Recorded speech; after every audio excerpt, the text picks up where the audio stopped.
মানুষ খেকো এসব নেকড়ের ভয়ে উত্তরপ্রদেশের ৩৫টি গ্রামের মানুষ আতঙ্কে সিটিয়ে রয়েছেন।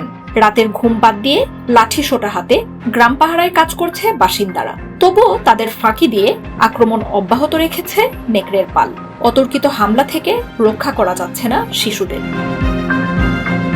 নেকড়ে ধরতে অপারেশন ভেরিয়া অভিযানে নেমেছে উত্তরপ্রদেশের প্রশাসন। সবশেষ মঙ্গলবার বন বিভাগের পাতাজালে ধরা পড়ে আরও একটি মানুষ খেকো নেকড়ে। তবে তাতে আতঙ্ক কাটছে না উত্তরপ্রদেশের বহরাইচে। 5টি নেকড়ে ধরা পড়লেও পালের আরও একটি নেকড়ে রয়ে গেছে লোকচক্ষুর আড়ালে। তার খোঁজে তল্লাশি অভিযান জারি রেখেছে বন দপ্তর।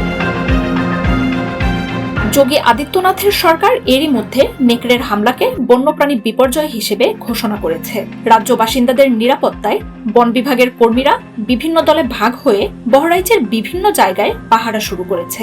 মানুষ খেকো নেকড়েদের ধরতে 25টি দল গঠন করা হয়েছে।